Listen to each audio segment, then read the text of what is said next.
Assalamualaikum warahmatullahi wabarakatuh.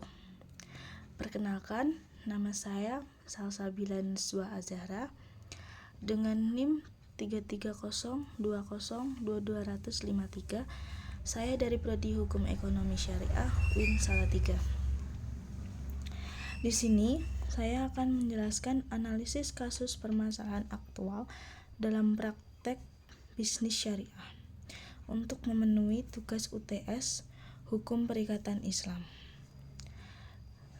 Kasus permasalahan aktual dalam praktik bisnis syariah yang saya akan jelaskan yaitu jual beli ikan di Pasar Raya Salatiga. Dalam praktik bisnis syariah, di dalam jual beli terdapat berbagai akad atau kontrak yang digunakan untuk mengatur transaksi. Salah satu kasus aktual yang menarik untuk dianalisis adalah praktik jual beli ikan di Pasar Raya 1 dan 2. Pasar Raya 1 dan 2 itu terletak di Kelurahan Kutawinangun Lor dan Kutawinangun Kidul, Kecamatan Tingkir, Kota Salatiga.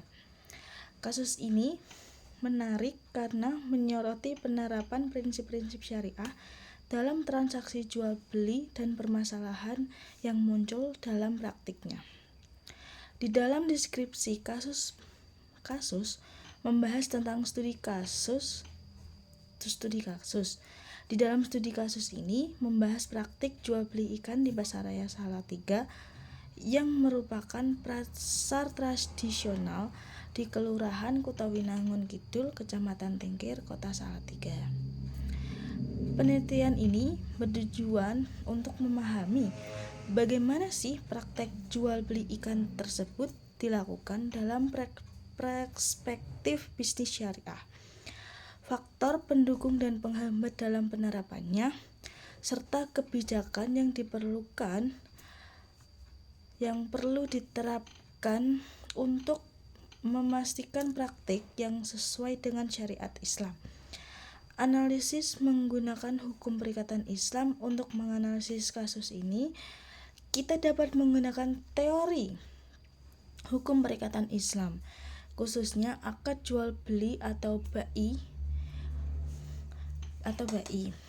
Hukum perikatan Islam mengatur tentang hubungan timbal balik antara dua pihak atau lebih dalam suatu transaksi.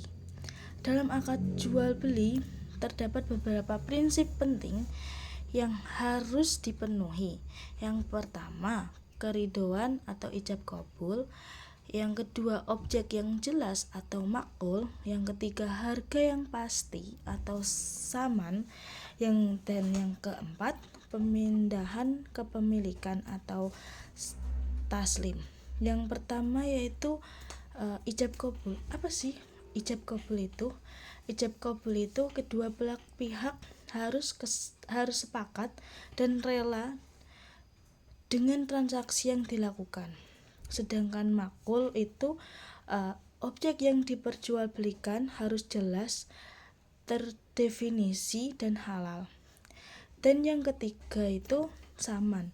Di dalam saman itu harga jual harus disepakati dan jelas, tidak boleh mengandung unsur ketidakpastian.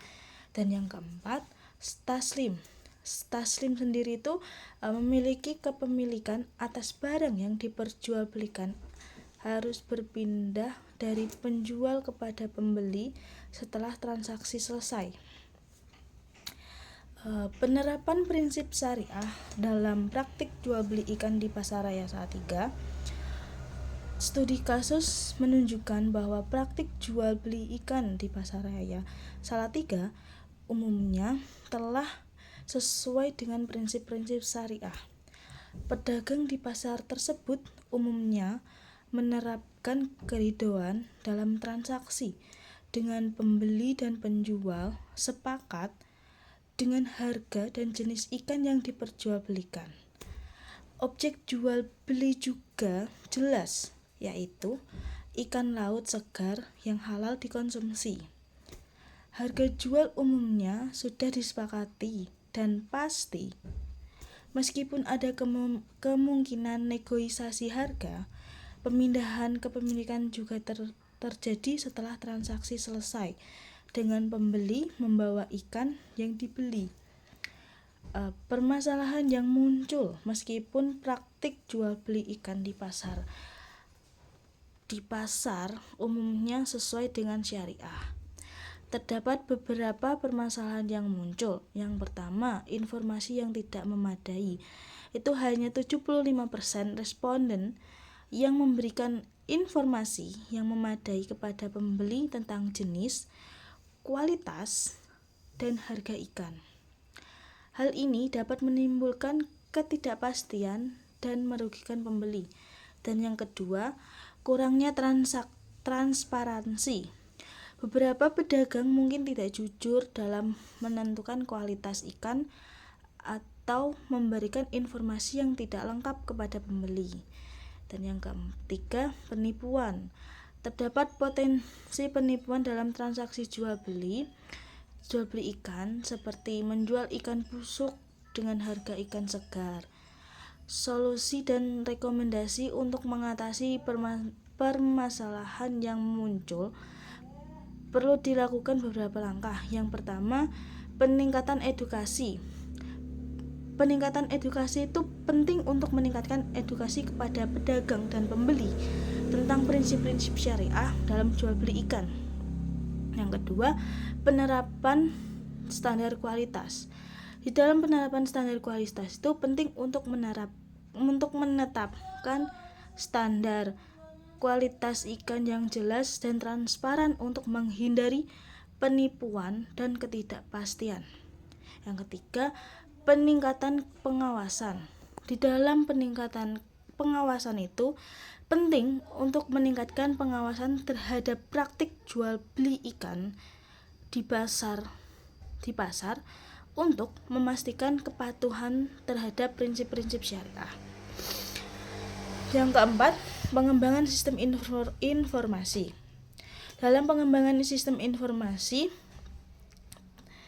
itu ada pengembangan sistem informasi tentang jenis, kualitas, dan harga ikan dapat membantu meningkatkan transparansi dan mengurangi ketidakpastian dalam transaksi.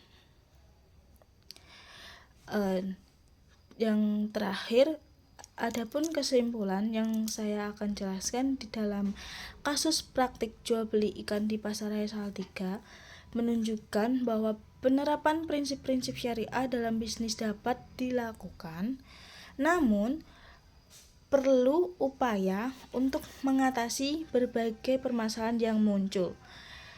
Penting untuk terus meningkatkan kesadaran dan pemahaman tentang prinsip-prinsip syariah dalam bisnis, serta menerapkan mekanisme pengawasan dan edukasi yang efektif. Melalui upaya ini, diharapkan praktik bisnis syariah dapat berjalan dengan baik dan memberikan manfaat bagi seluruh pihak. Sekian video yang saya sampaikan di atas. Apabila ada kesalahan dalam berbicara, saya mohon maaf sebesar-besarnya. Akhir kata, wassalamualaikum warahmatullahi wabarakatuh.